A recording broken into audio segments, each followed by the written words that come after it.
John Victor అనే ఇతని మీద మొత్తం 9 కేసులు ఉన్నాయి. వీటిలో అక్రమ మద్యం, దొంగతనం, కిడ్నాప్, ఫోర్జరీ, దాడులు, హత్యాయత్నం కేసులు. దోమ రాకేష్ యువతి వేధింపులు, కిడ్నాప్, దొంగతనం, దాడులు, హత్యాయత్నం కేసులు ఉన్నాయి. కరీముల్లా పోలీస్ కానిస్టేబుల్ని చంపడానికి ప్రయత్నించినటువంటి కేసుల్లో వీళ్ళందరూ ఉన్నారు. వీళ్ళు గతంలోనే రౌడీ షీటర్లు, ఆ ప్రాంతంలో అనేక దుర్మార్గాలకు పాల్పడినటువంటి వ్యక్తులు. కేవలం వైఎస్ఆర్ కాంగ్రెస్ పార్టీ ఏదో రకంగా ఉనికిలో ఉండాలి, ఏదో రకంగా ఉనికిలో ఉండాలనుకున్నప్పుడు కనీసం అతని పార్టీలో ఉన్నటువంటి నాయకులైనా దేనికి స్పందించాలి, దేనికి స్పందించకూడదనే ఇంకిత జ్ఞానం కూడా లేకుండా పోయిందంటే కేవలం వైఎస్ఆర్ కాంగ్రెస్ పార్టీని ఉనికిలో పెట్టాలి, తెలుగుదేశం కూటమి ప్రభుత్వాన్ని అప్రతిష్ట పాలు చేయాలి. నీకు దళితుల మీద నిజంగా అంత చిత్తశుద్ధి ఉంటే, నిజంగా నీకు అంత చిత్తశుద్ధి ఉంటే భారతదేశంలోనే దాడులు, హత్యలు నీ హయాంలో దేశంలోనే నెంబర్ 1 స్థానంలో వచ్చినప్పుడు కనీసం SC/ST అట్రాసిటీ యాక్టును, శాంతి భద్రతలను కనీసం సమీక్షించినటువంటి సందర్భం ఏదైనా ఉందా? ఎన్ని దుర్మార్గాలు జరిగాయి? 1, 2, 3? ఎంతమంది దళితుల్ని జైలు పాలు చేశావు, ఎంతమందిని హత్య చేశావు, ఎంతమంది దళిత మహిళల మీద అత్యాచారాలు జరిగినా కనీసం స్పందించినటువంటి మీరు, మీ పార్టీకి సంబంధించినటువంటి వ్యక్తి, అప్పటి హోంమంత్రి కోవూరు నియోజకవర్గంలో ఒక దళిత యువకుడు వైఎస్ఆర్ కాంగ్రెస్ పార్టీ జెడ్పీటీసీకి జెడ్పీటీసీ కట్టిన ఫ్లెక్సీ దగ్గర ఫ్లెక్సీ కట్టాడని చెప్పి పోలీసులు చిత్రహింసలు పెడితే అతను బయటకు వచ్చి సెల్ఫీ వీడియో తీసుకొని ఆత్మహత్య చేసుకుంటే ఆ పోలీసుల మీద ఏం చర్యలు తీసుకున్నావు? ఆ కుటుంబానికి ఏమని పరామర్శించావు? ఎక్కడైనా ఒక్కటి నీ గత ప్రభుత్వంలో 5 సంవత్సరాల్లో దళితుల మీద జరిగినటువంటి దమనకాండలో ఏ ఒక్కరోజైనా ముఖ్యమంత్రిగా బాధ్యతగా ఆ కుటుంబాలని పరామర్శించి కానీ, లేదా దారుణాలకు పాల్పడినటువంటి వ్యక్తుల్ని శిక్షిస్తున్నట్లు కానీ, శిక్షిస్తామని కానీ ఎక్కడైనా చెప్పినటువంటి దాఖలాలు ఉన్నాయా? కావలిలో మీ ఎమ్మెల్యే, అప్పటి ఎమ్మెల్యే కరుణాకర్ అనే దళిత యువకుడు చేపల చెరువులు పెంపకంతో జీవనం సాగించేటువంటి వ్యక్తి, చేపల చెరువులో చేపల సంపద ఎక్కువ ఉన్నటువంటి సందర్భంలో ఆ సంపదను దోచుకోవాలని చెప్పేసి అతన్ని చేపలు పట్టుకోనీయకుండా అతని మీద ఒత్తిడి తీసుకొచ్చి అప్పులని పురిగొల్పితే అతను స్పష్టంగా ఆత్మహత్య చేసుకునేటప్పుడు ఒక లెటర్లో రాసి చనిపోయాడు. తెనాలిలో జరిగినటువంటి సంఘటన, పోలీసులు బహిరంగంగా కౌన్సిలింగ్ ఇవ్వడం, కరుడుగట్టిన నేరస్తులు, భూ కబ్జాదారులు, గంజాయి స్మగ్లర్లు, అనేకమైనటువంటి దోపిడీ కేసుల్లో ఉన్నటువంటి వ్యక్తులు, హత్యా ప్రయత్నం చేసినటువంటి కేసుల్లో ఉన్నటువంటి వ్యక్తులు, కరుడుగట్టిన నేరస్తులకి కులాన్ని ఆపాదిస్తూ సాక్షిలో అసత్యపు మాటలు రాస్తూ దళితుల్ని నమ్మించేటువంటి ప్రయత్నం. నేరం చేసిన వాడికి, తప్పు చేసిన వాడికి ఖచ్చితంగా ఈ దేశంలో ఏదో ఒక కులంలో పుట్టాల్సిందే. నేరస్తుడికి కులాన్ని అంటగడుతూ దళితులకు అన్యాయం జరిగిందని మొసలి కన్నీరు గారుస్తూ ఓదార్పు యాత్రకు పోవడం, గంజాయి స్మగ్లర్లు, భూ కబ్జాదారులు, రౌడీ షీటర్లు, గతంలోనే వీళ్ళ మీద రౌడీ షీటర్లు ఉన్నాయి.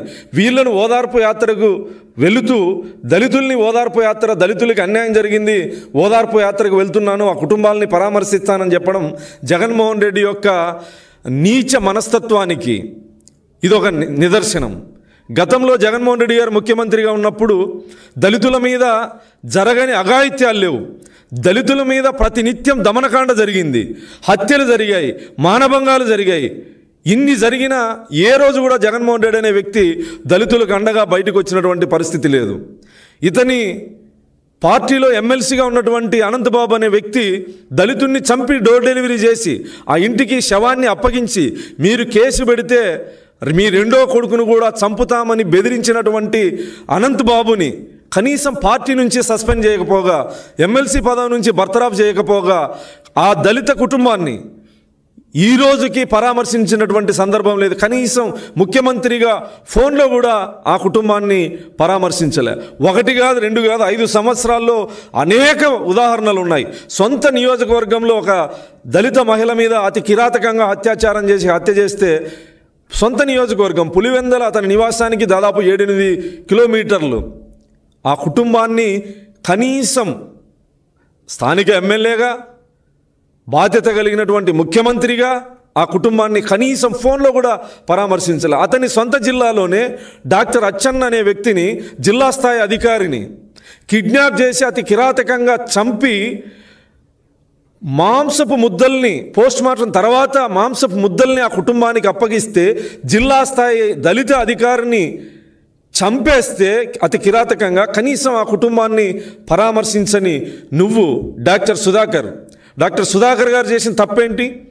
నీ ప్రభుత్వంలో మాస్క్ అడిగిన పాపానికి విశాఖపట్నం నడి రోడ్ల మీద పోలీసులతో ప్రపంచం మొత్తం చూస్తూ ఉండగా అతని షర్ట్ ఇప్పి రోడ్డు మీద పిచ్చోడిలా పడుకోబెట్టి దాడి చేసి పిచ్చోడనే ముద్ర వేసి అతని మరణానికి కారణమైతే కనీసం ఆ కుటుంబాన్ని పరామర్శించినటువంటి దాఖలాలు ఉన్నాయా? ఇదే చీరాలలో కిరణ్ అనే దళితుడు మాస్క్ పెట్టుకోలేదని పోలీసులు కొట్టి చంపారు. పోలీసులు కొట్టి చంపితే కనీసం ఆ కుటుంబాన్ని పరామర్శించాలా? ఓం ప్రతాప్ అనే దళితుడు సోషల్ మీడియా వేదికగా మద్యం మాఫియాని ఎండగడితే అతను మాట్లాడిన మరుసటి రోజు శవమై తేలాడు. ఇప్పటికీ మిస్టరీ ఆ మర్డర్. పరామర్శించావా ఏ రోజైనా? ఈరోజు కరుడుగట్టిన నేరస్తులు, భూ కబ్జాదారులు, రౌడీ షీటర్లు, హత్యా ప్రయత్నం అనేకమైనటువంటి కేసులు ఉన్నాయి. ఒక్కొక్కరి మీద 9 కేసులు ఉన్నాయి. ఇలాంటి కరుడుగట్టిన నేరస్తుల్ని పరామర్శించేకి వెళ్తూ మీరొక క్రిమినల్, గతంలో మీరు ముఖ్యమంత్రిగా ఉన్నప్పుడు ఆంధ్రప్రదేశ్ని గంజాయికి రాజధానిగా చేసినటువంటి వ్యక్తి కాబట్టే నీ వ్యాపారాన్ని కొనసాగించినటువంటి వాళ్ళని ఈరోజు గంజాయి మత్తులో అనేక దుర్మార్గాలు చేసినటువంటి వాళ్ళని పరామర్శించేకి వెళ్తున్నటువంటి జగన్మోహన్ రెడ్డి గారి యొక్క నిజస్వరూపాన్ని, అతని మానసిక స్థితిని ఆంధ్రప్రదేశ్ ప్రజలు గమనించాలని చెప్పేసి ఈ సందర్భంగా తెలియజేస్తూ, గతంలో ఎన్ని దుర్మార్గాలు జరిగినా కనీసం తాడేపల్లికి అతని ఇంటికి 4-5 కిలోమీటర్లో ఒక దళిత మహిళని సామూహిక అత్యాచారం చేస్తే, అతను అధికారిక నివాసానికి దగ్గరలో ఒక దళిత మహిళని అతి కిరాతకంగా అత్యాచారం చేస్తే కనీసం పరామర్శించినటువంటి వ్యక్తి, రేపల్లె రైల్వే స్టేషన్లో నిండు గర్భిణిని పిల్లల ముందు, భర్త ముందు అత్యాచారం చేస్తే నోరు మెదపనటువంటి వ్యక్తి, ఈరోజు కేవలం తెలుగుదేశం పార్టీకో లేదా ప్రభుత్వానికో దళితుల్ని దూరం చేయాలన్నటువంటి కుట్రతో తప్పు చేసిన వాడికి కులాన్ని ఎందుకు చూస్తారు? తప్పు చేసిన వాడిని శిక్షించడం తప్ప, కరుడుగట్టిన నేరస్తుల్ని పోలీసులు కౌన్సిలింగ్ ఇస్తే, పోలీసు మీద, కానిస్టేబుల్ మీద హత్యా ప్రయత్నం చేసినటువంటి విధి నిర్వహణలో ఉన్నటువంటి ఒక పోలీస్ అధికారి మీద హత్యా ప్రయత్నం చేసినటువంటి వాళ్ళని, రౌడీ షీటర్లని పరామర్శించకపోతున్నావు అంటే నీ మానసిక స్థితిని ఆంధ్రప్రదేశ్ ప్రజలు ఏ విధంగా అర్థం చేసుకోవాలని చెప్పి నేను సందర్భంగా తెలియజేస్తాను.